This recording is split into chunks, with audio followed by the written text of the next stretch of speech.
কোরবানি সম্পর্কে 13টি বিষয়ে আমরা জানব। 1 নম্বর বিষয় হলো কোরবানি শব্দের অর্থ, কোরবানির সূচনা ও ফজিলত কি। 2 নম্বর, কোরবানি কার উপরে ওয়াজিব হবে। 3, কোরবানি কার উপরে ওয়াজিব হবে না। 4, এক অন্নভুক্ত পরিবারের সকলের উপর কোরবানি ওয়াজিব হবে কিনা। 5, কোরবানি ওয়াজিব না ফরজ। 6, মুসাফির হাজিদের উপর কোরবানি ওয়াজিব হবে কি। 7, কোরবানি কাদের সাথে করা যাবে না। 8, কোন কোন পশু দ্বারা কোরবানি করা যাবে। 9, কোন পশু দ্বারা কোরবানি করা যাবে না। 10, পশুর বয়স কত হতে হবে। 11, একজন পশু ক্রয় করার পর শরিক নেওয়া জায়েজ হবে কি। 12, কোন পশুর বয়স কত হতে হবে। 13, শরিকদের মধ্যে কারো উদ্দেশ্য গোশ খাওয়া বা গোশ বিক্রয় করা হলে কোরবানি সহি হবে কি। একে একে আমরা বিষয়গুলি নিয়ে আলোচনা করব ইনশাআল্লাহ। প্রথম আলোচ্য বিষয় হলো কোরবানি শব্দের অর্থ, কোরবানির সূচনা ও ফজিলত। অতি সংক্ষেপে কথাগুলি বলবো। কোরবান শব্দটি কোরবন বা কোরবানুন শব্দ থেকে নির্গত, যার অর্থ হলো সান্নিধ্য লাভের বস্তু, আল্লাহ তাআলার নৈকট্য লাভের বস্তু। কোরআনুল কারীমে এই প্রসঙ্গে আল্লাহ তাআলা ইরশাদ করছেন, ওয়াতলু আলাইহিম নাবা আবনাই আদম বিল হক ইদ কাররাবা কুরবানান। হে নবী, আপনি তাদেরকে পাঠ করে শোনান, আমার বান্দাদেরকে আপনি পাঠ করায় শোনান আদম আলাইহিস সালামের 2 পুত্রর, যারা আল্লাহর নিকট সান্নিধ্য লাভের বস্তু পেশ করেছিল, অর্থাৎ কোরবানি করেছিল। তো কোরবানি এটা মূলত আদম নবী আলাইহিস সালাম থেকেই কোরবানির প্রথা চলে আসতেছে। তবে এই পদ্ধতিতে কোরবানি, আমরা যে পদ্ধতিতে কোরবানি করে থাকি, এটা একমাত্র ইব্রাহিম আলাইহিস সালামের তরিকা, ইব্রাহিম আলাইহিস সালামের আদর্শ, যেটা আমি যে হাদিস পাঠ করেছি সুনানে আহমদ, মুসনাদে আহমদের থেকে বর্ণিত 3127 নম্বর যে হাদিস, এই হাদিসের মধ্যে উল্লেখ করা হয়েছে। কুরবানির সূচনা আদম নবী আলাইহিস সালাম থেকে যে হয়েছে এ সম্পর্কে সূরা হজের 34 নম্বর আয়াতে আল্লাহ তাআলা বলছেন, ওয়ালিকুল্লি উম্মাতিন জাআলনা মানসাকাল লিয়াযকুরু ইসমাল্লাহি আলা মা রাযাকাহুম মিন বাহিমাতিল আনাম, যে আমি আল্লাহ রাব্বুল আলামিন প্রত্যেক উম্মতের জন্য কুরবানির বিধান রেখেছিলাম, যাতে আল্লাহর দেওয়া পশু তারা আল্লাহর নামে জবাই করে। এই আয়াতের দ্বারা বোঝা যায় প্রত্যেক উম্মতের জন্য কোরবানির বিধান ছিল। সাহাবাই কেরাম নবীজি সাল্লাল্লাহু আলাইহি সাল্লামের কাছে জিজ্ঞাসা করেছে, 3127 নম্বর মুসনাদে আহমদের যে হাদিস পাঠ করলাম, এর মধ্যে হযরত যায়েদ বিন আরকাম রাদিয়াল্লাহু তাআলা থেকে বর্ণিত, তিনি বলেন, ক্বালা আসহাবু রাসূলিল্লাহ সাল্লাল্লাহু আলাইহি সাল্লাম ইয়া রাসূলুল্লাহ মা হাদিহিল আযাহি। সাহাবাই কেরাম একদিন বললেন, ইয়া রাসূলুল্লাহ, কুরবানি এটা কি? নবীজি সাল্লাল্লাহু আলাইহি সাল্লাম বললেন, ক্বালা সুন্নাতু আবিকুম ইব্রাহিম আলাইহিস সালাতু ওয়াস সালাম, তোমাদের জাতির পিতা ইব্রাহিম আলাইহিস সালাতু ওয়াস সালামের আদর্শ। কুরবানি এটা তোমাদের জাতির পিতা ইব্রাহিম আলাইহিস সালাতু ওয়াস সালামের আদর্শ। সাহাবায়ে কেরাম জিজ্ঞাসা করলেন, ক্বালু ফামা লানা ফিহা ইয়া রাসূলুল্লাহ, ইয়া রাসূলুল্লাহ, কুরবানি যদি করি তবে আমাদের লাভ হবে কি? আল্লাহ নবী বললেন, ক্বালা বিকুল্লি শা'রাতিন হাসানা, ওই কোরবানির পশুর শরীরে যত লোম আছে প্রত্যেকটি লোমের বিনিময়ে আল্লাহ তাআলা এক একটা নেকি আর সওয়াব আল্লাহ তাআলা দান করবেন। সাহাবায়ে কেরাম আশ্চর্য হয়ে বললেন, ক্বালু ফাসুফু ইয়া রাসূলুল্লাহ, ইয়া রাসূলুল্লাহ, ভেড়ার শরীরে তো অধিক লোম, অধিক পশম, আল্লাহ কি ওই সমপরিমাণ নেকি দান করবে ভেড়া কোরবানি করলে? ক্বালা বিকুল্লি শা'রাতিন মিনাস সুফি হাসানা। নবীজি সাল্লাল্লাহু আলাইহি সাল্লাম বললেন, যাহা কোনো ব্যক্তি যদি ভেড়া কোরবানি করে তো ভেড়ার শরীরে যত লোম আর পশম আছে ওই সমপরিমাণ নেকি আর সব আল্লাহ তাআলা তার আমলনামায় দান করবে। আমরা কোরবানির ফজিলত সম্পর্কে জানলাম। অপর দিক দিয়ে যদি কোরবানি ওয়াজিব হয় আর ওই ব্যক্তি যদি কোরবানি না করে, নবীজি সাল্লাল্লাহু আলাইহি সাল্লাম অত্যন্ত কঠোরতা অবলম্বন করেছেন ওই ব্যক্তির ব্যাপারে। মান ওয়াজাদা সাআতান লিয়া ইউযাহি ফালাম ইউযাহি ফালা ইয়াহজুর মুসাল্লানা। নবীজি সাল্লাল্লাহু আলাইহি সাল্লাম বলেন, যে ব্যক্তির উপরে কোরবানি ওয়াজিব আর ওই ব্যক্তি যদি কোরবানি না করে, সেজন্য আমাদের ঈদগাহে নামাজ পড়তে না আসে। অতএব যাদের উপরে কোরবানি ওয়াজিব, আমরা কোরবানি আদায় করার জন্য এখন থেকেই, সময় বেশি নাই, এখন থেকে নিয়ত আমরা সহি করে নেব, কোরবানি করবো ইনশাল্লাহ। বাকি কোরবানি কার উপরে ওয়াজিব? দ্বিতীয় আমাদের কথা যে কোরবানি কার উপরে ওয়াজিব। কোরবানি ওয়াজিবের ব্যাপারে সমস্ত আইম্মাই কেরাম এই কথার উপরে একমত পোষণ করেছেন।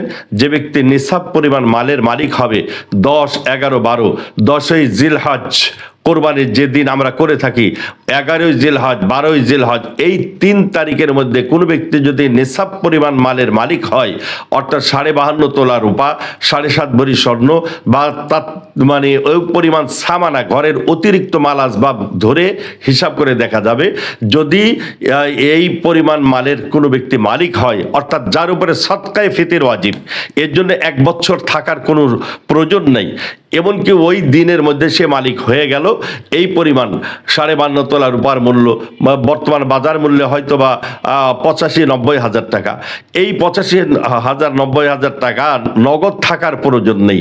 ঘরের অতিরিক্ত মাল সামানা যা নিত্য প্রয়োজনীয় মালের অন্তর্ভুক্ত না, সেটাও যদি হিসাব করে দেখা যায় যে তার 60,000 টাকার ঘরের অতিরিক্ত মাল সামান আছে, 3টা খাট পালঙ্গ আছে, 2টা ব্যবহার হয়, একটা পড়ে থাকে, মাঝে মধ্যে কদাচিৎ ব্যবহার হয়, ঘরে কিছু আসবাবপত্র আছে, যে ফার্নিচার আছে, শৌখিনতা বজায় লক্ষ্যে ঘরের মধ্যে ঘরের সৌন্দর্য বর্ধিতর জন্য সামানাগুলি রেখেছে, প্রয়োজন হয় না, হিসাব করে দেখা হবে যদি 60,000 টাকার মতো বোঝ হয়ে গেছে, অপর দিক দিয়ে নেশাব পরিমাণ পড়তে আর হয়তো 20-30 হাজার টাকার মালিক উনি আছেন, ওই ব্যক্তির উপরে কোরবানি ওয়াজিব হয়ে যাবে।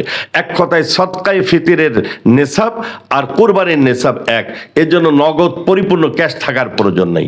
হ্যাঁ, কোনো ব্যক্তি যদি নাকি ঋণগ্রস্ত হয়, এত পরিমাণ ঋণ যে তার কাছে নগদ ক্যাশ যা আছে, ঘরের সামানা যা অতিরিক্ত আছে, হিসাব করেও ঋণ পরিমাণ বেশি, ওই ব্যক্তির উপরে কোরবানি ওয়াজিব হবে না। অনেকের উপরে কোরবানি ওয়াজিব হয়ে থাকে, তারপরেও কিন্তু আমরা কোরবানি করি না। এক্ষেত্রে আমরা জানবো যে কার উপরে কোরবানি ওয়াজিব হবে না। কোনো ব্যক্তি যদি নাকি ঋণগ্রস্ত হয়, ঋণের পরিমাণ অতিরিক্ত হয়, ওই ব্যক্তির উপর কোরবানি ওয়াজিব না।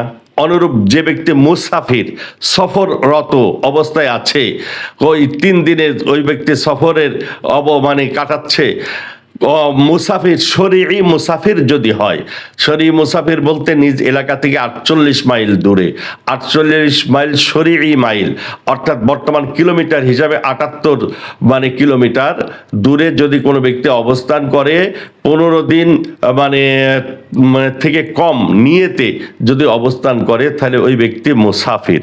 তবে হ্যাঁ, কোরবানি দেব না বিদায় সফরে চলে গেলাম, এ তো আল্লাহর সাথে ধোঁকা দেয়া হবে। সফরে যদি কোনো সফরে কোনো ব্যক্তি থাকে, অনুরূপ কোনো জিহাদি সফরে গেছে, সেখানে যে তার সময় অতিবাহিত হয়ে গেছে, 15 দিন থাকার নিয়ত নেই, এমতো অবস্থায় তার উপরে কোরবানি ওয়াজিব হবে না। 4 নম্বর আমাদের আলোচ্য বিষয় হলো, এক অন্নভুক্ত পরিবারের সকলের উপরে কোরবানি ওয়াজিব হবে কি? এক অন্নভুক্তর মধ্যে যদি পিতাই ইনকাম সোর্স আছে, সন্তানদের কোনো ইনকাম সোর্স নাই, তাহলে এক্ষেত্রে শুধুমাত্র পিতার উপরে কোরবানি ওয়াজিব। হ্যাঁ, স্ত্রীর যদি নাকি গহনা থেকে থাকে, স্ত্রীর নগদ ক্যাশ থেকে থাকে, নেশাব পরিমাণ মালের মালিক স্ত্রী যদি হয়, তো স্ত্রীর উপরেও কোরবানি ওয়াজিব। সন্তানদের মধ্যে কোনো সাবালেগ ছেলে যদি কোরবানির করতে যায়, তার উপরে যদি তার কাছে নেশাব পরিমাণ মাল থাকে, তাহলে ওই সাবালেগ ছেলের উপরেও এক অন্নভুক্ত হওয়ার পরেও নিজের হয়তো বড় ছেলে, কোনো একটি ছেলে তার ইনকাম সোর্স আছে, আলাদা ইনকাম সোর্স, তার কাছে নেশাব পরিমাণ মাল আছে, অর্থাৎ ওই সদকায়ে ফিতরের যে নেশাব 52.5 তোলা রূপার নগদ ক্যাশ থাকার প্রয়োজনে ঘরের অতিরিক্ত মাল সামানা হিসাব করেও যদি হয়, তারপরেও কোরবানি ওয়াজিব হবে। নাম্বার 5, কোরবানি ওয়াজিব না ফরজ। এই ব্যাপারে ফতোয়া শামির মধ্যে উল্লেখ করা হয়েছে, কোরবানি মূলত ওয়াজিব, যদিও আল্লাহ তাআলা কোরবানির ব্যাপারে কঠিনভাবে নবীজি সাল্লাল্লাহু আলাইহি সাল্লামকে ছোট্ট সূরার মধ্যে আল্লাহ তাআলা নির্দেশ দিয়েছেন, ইন্না আ'তাইনাকাল কাউসার ফাসাল্লি লিরাব্বিকা ওয়ানহার ইন্না শানিয়াকা হুয়াল আবতার।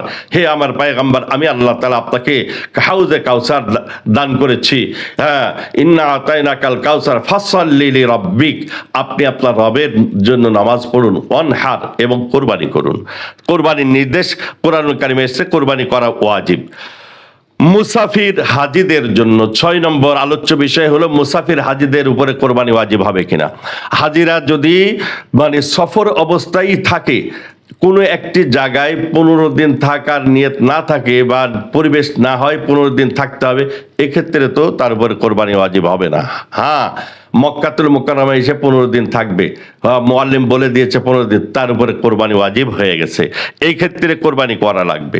7 নম্বর আলোচ্য বিষয় হলো কোরবানি কাদের সাথে করা যাবে না, কাদের সাথে শরীকিভাবে কোরবানি করা যাবে না। এক্ষেত্রে একটা জরুরি বিষয় আমরা জানবো, যে সমস্ত ব্যক্তির ইনকাম সোর্স হারাম, অবৈধ ইনকাম, মদের ব্যবসা করে, সুদী ব্যাংকের সাথে জড়িত, ইন্স্যুরেন্স কোম্পানিতে চাকরি করে যেটা সম্পূর্ণভাবে সুদী কারবারের সাথে জড়িত, এটার ইনকাম সোর্স হারাম, ওই ব্যক্তিকে কোরবানির মধ্যে শরিক করায় কোরবানি করলে কোরবানি সহি হবে না।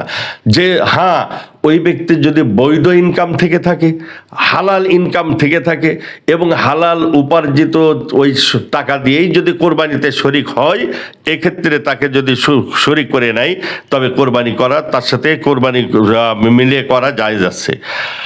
8 নম্বর আলোচ্য বিষয় হলো কোন কোন পশু দ্বারা কোরবানি করা যাবে। এক্ষেত্রে মানে 6 প্রকারের পশু, মানে ছাগল, খাসি হোক বকরি হোক।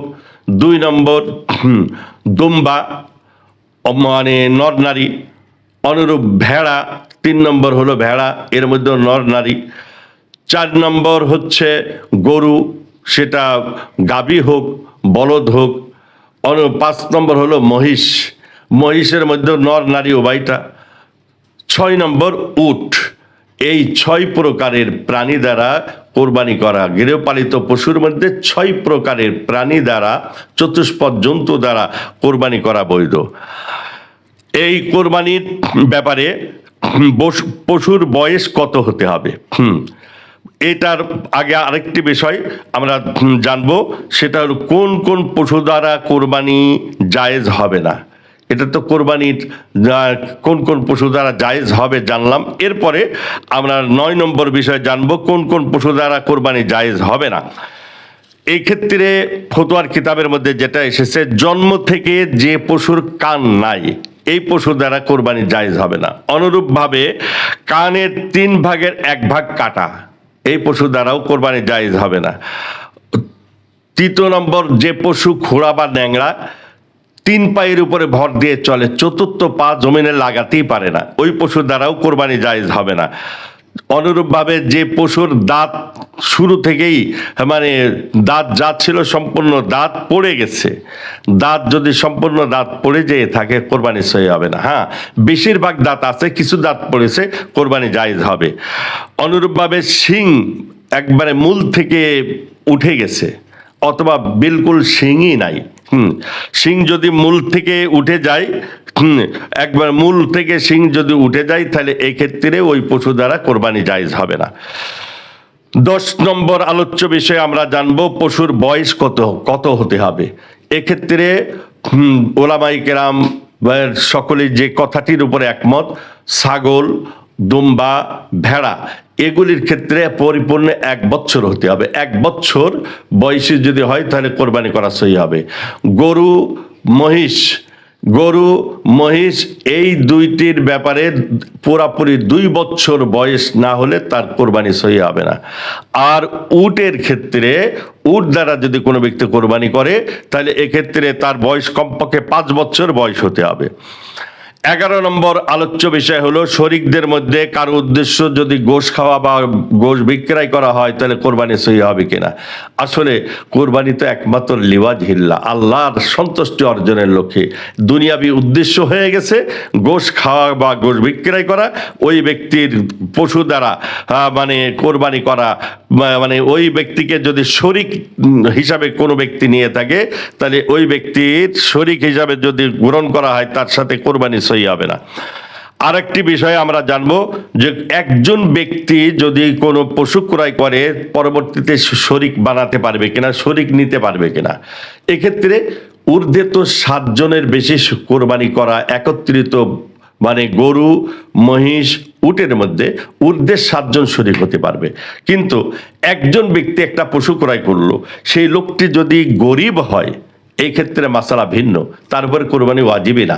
একা একটা গরু কিনে নিয়ে এসছে, সে আর কিন্তু শরীক বানাতে পারবে না, তার মধ্যে আর কাউকে শরীক করতে পারবে না, কারণ তার উপরে ওয়াজিব ছিল না, সে নিজে ওয়াজিব করে নিয়েছে। যেমন নফল নামাজ কোনো ব্যক্তি শুরু করলে সেটা আর নফল থাকে না, এটা ওয়াজিব হয়ে যায়। নফল নামাজ শুরু করলে ওই নামাজ শেষ করা সহি, মানে ওয়াজিব হয়ে গেছে। এখন যদি নামাজ শুরু করার পরে নামাজ ভেঙে দেয়, তো তার উপরে ওই 2 রাকাত নফল নামাজ পড়া ওয়াজিব হয়ে যাবে। বিদায় যে ব্যক্তি গরিব, এই লোক যদি কোনো পশু ক্রয় করে, অর্থাৎ গরু, মহিষ বা উট ক্রয় করে, তো তার একাই তার উপরে কোরবানি করা ওয়াজিব হয়ে গেছে, শরীক আর নিতে পারবে না। হ্যাঁ, কোনো সম্পদশালী ব্যক্তি সে একটা গরু ক্রয় করেছে একা, এবং নিয়ত হলো যে পরবর্তীতে যদি শরীক হয়, কেউ শরীক হতে চায়, তাহলে আমি তাকে শরীক বানাই নেব, তাহলে এক্ষেত্রে তার জন্য শরীক বানাই নেওয়া জায়েজ আছে। এক্ষেত্রে আর একটু শরীকানা মাসালা হিসাবে আমি ব্যক্ত করতে চাই। অনেক সময় দেখা যায় আমরা মানে 6 জন শরীক হয়েছে, আর 2 ভাই তারা বলল যে আমরা 2 জনে মিলে একজনের মানে টাকা সংগ্রহ করে দেব, কোরবানি কারোরটাই সহি হবে না। অর্থাৎ কমপক্ষে এখানে ঊর্ধ্বে 7 জনের বেশি নেওয়া যাবে না, 8 জন হয়ে গেল, এক্ষেত্রে কোরবানি সহি হবে না। হ্যাঁ, 2 ভাইয়ের মধ্যে যদি পরামর্শ হয়ে এইরকম পরামর্শ হয় যে 2 ছোট ভাই বড় ভাইকে টাকাটা দিয়ে মালিক বানাই দিল, যে ভাই আপনাকে আমি এই মানে 50,000 টাকা বা 20,000 টাকা দিলাম, এটা আপনি কোরবানি করেন। সে বড় ভাই নিজে মালিক হয়ে কোরবানি করলো, সেটা ভিন্ন কথা। এক্ষেত্রে আরেকটি বিষয় জানাও জরুরি মনে করছি, যে মৃত ব্যক্তির পক্ষ থেকে অনেক সময় আমরা কোরবানি করে থাকি। তাহলে এক্ষেত্রে যার উপরে কোরবানি ওয়াজিব, ওই ওয়াজিব কোরবানি আদায় করার পরে এরপরে যদি নফল কোরবানি পিতা মাতা ইত্যাদির জন্য করা হয়, তাহলে এটা মানে সওয়াবের একটি কারণ হবে। হ্যাঁ, সাথে আরেকটি কথাও আমরা জানবো, যে কোরবানির ক্ষেত্রে দেখা যায় 1 বছর নিজের নামে নিজের পক্ষ থেকে, আরেক বছর স্ত্রীর পক্ষ থেকে, আরেক বছর মানে বড় ছেলের পক্ষ থেকে কোরবানি করে, কিন্তু যিনি কোরবানি করতেছেন তার উপরে ওয়াজিব। এক্ষেত্রে যার উপরে ওয়াজিব তার উপরে কোরবানি প্রতি বছরই করা লাগবে। এই মাসালাটি অনেক সময় আমরা উল্টাপাল্টা করে থাকি। আল্লাহ রাব্বুল আলামিন কোরবানি সংক্রান্ত আরো জরুরি কিছু মাসলা মাসাইল আমরা ইনশাআল্লাহুল আজিজ সামনে আলোচনা করব। আল্লাহ রাব্বুল আলামিন আমাদের সকলকে নিয়ত সহি করে কোরবানি আদায় করার তৌফিক আল্লাহ তাআলা আমাদের সকলকে দান করুক। আমিন। ওয়া মা আলাইনা ইল্লাল বালাগ।